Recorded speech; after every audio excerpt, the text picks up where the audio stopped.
The boarding gate buzzed with the usual hum of conversations, the occasional beep of scanners, and the rustling of boarding passes. Flight 487 from New York to San Francisco was full, and every minute closer to departure made the terminal feel tighter. Amid the crowd stood Daniel Brooks, a 38-year-old single father, jeans slightly creased, hoodie faded from too many washes, and an air of gentle exhaustion around him. Clutching a beat-up leather carry-on and glancing at his boarding pass, Daniel looked toward the boarding zone marked First Class. It felt strange to be standing there. The seat was a rare gift, a reward from a friend who worked in aviation. For a man who had spent the last 6 years juggling jobs, bills, and bedtime stories for his daughter Emma, a little luxury was almost foreign. As boarding began, Daniel took a deep breath, adjusted the strap of his bag, and walked forward. Just before he reached the gate, a commotion to his right caught his attention.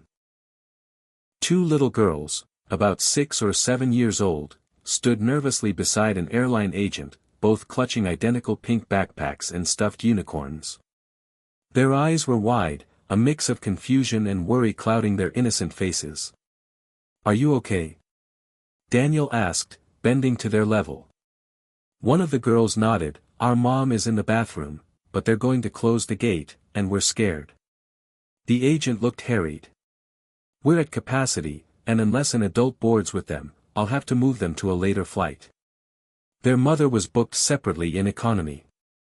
There's no way we can seat them alone in first." Daniel glanced at the pristine boarding pass in his hand, then back at the two frightened girls. Emma's face flashed in his mind. If she were alone and scared, what would he hope someone else would do? Without hesitation, he handed his boarding pass to the agent. "Switch mine with their moms. I'll take the economy seat." The agent blinked. "Sir, that's a major downgrade." "Are you sure?"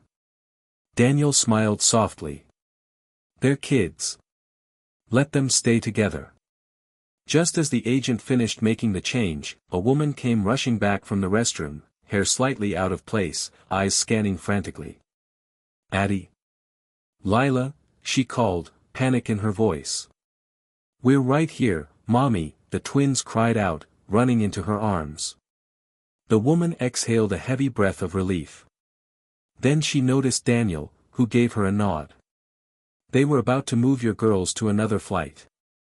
I gave up my seat so you all could fly together," he said simply. She stared at him for a second, stunned. "You gave up, first class? For us?" Daniel chuckled awkwardly. "I've had enough first-class moments in my imagination." Her expression softened into something deeper, gratitude laced with curiosity. She extended her hand. "I'm Harper Jameson." "Thank you, truly." "Daniel Brooks." "No big deal." He didn't notice the quick flicker in her eyes, like a spark of recognition. She offered another quiet smile before gathering her daughters and walking ahead. Daniel took his seat in the very last row of economy, right next to the engine hum and a seat that didn't recline. Still, he looked out the window, a small smile tugging at his lips. 2 hours into the flight, the beverage cart clinked its way toward the back of the plane. The flight attendant stopped at Daniel's row. "Mr. Brooks?" Daniel looked up. "Yeah. Ms. Jameson asked me to bring you this." The attendant handed him a handwritten note and a neatly packed meal, definitely not from economy class. The note read, "Kindness travels farther than any plane. Thank you for making my girls feel safe. Harper J." He smiled and tucked the note into his jacket pocket. Across the aisle, a middle-aged businessman looked over. "You know who that is, right?" Daniel blinked. "I don't think so."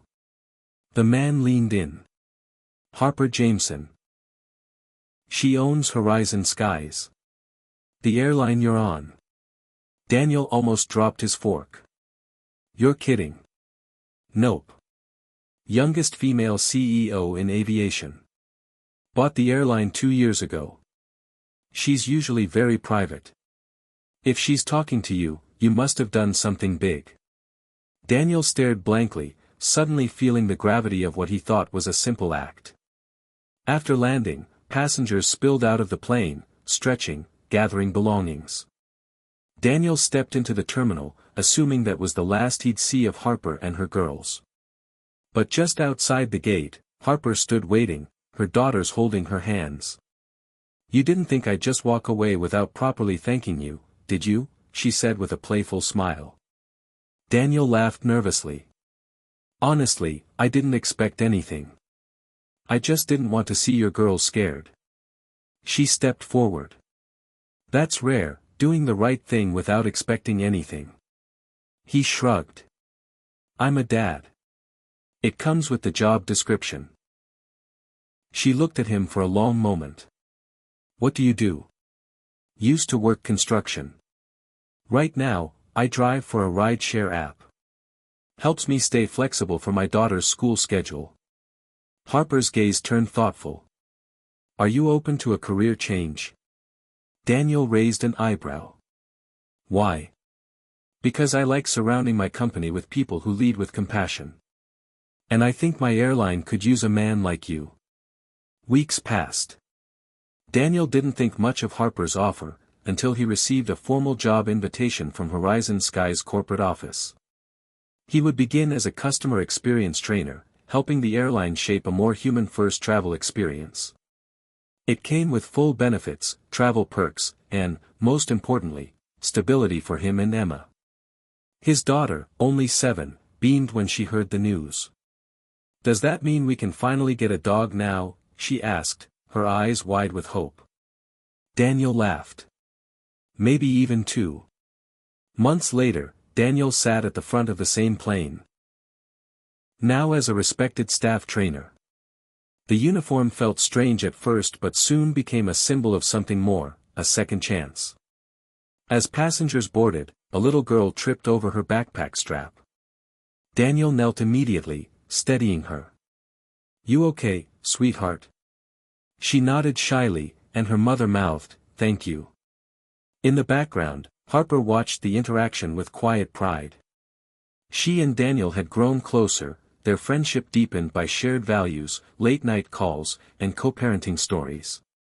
One evening, after a company gala, Harper turned to him. "You never asked me why I was flying coach that day," she said. Daniel smiled. "Didn't really matter." She leaned in. "I was going through a tough time.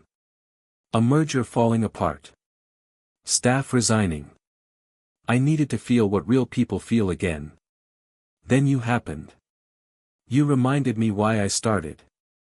He looked into her eyes. "And you reminded me what second chances look like."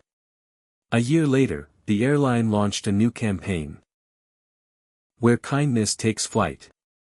At the heart of it was a commercial.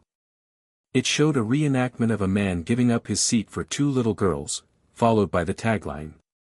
"One small act. One giant journey." Daniel narrated the voiceover. Harper produced it. Emma watched it at school and proudly told her classmates, "That's my dad." Sometimes, you board a plane not knowing your life is about to take off in a different way. Not because of a ticket, but because of a choice. A seat given up. A kindness offered. A life changed forever. One act of compassion. One moment of selflessness. It doesn't just change someone else's life, it lifts yours to new heights.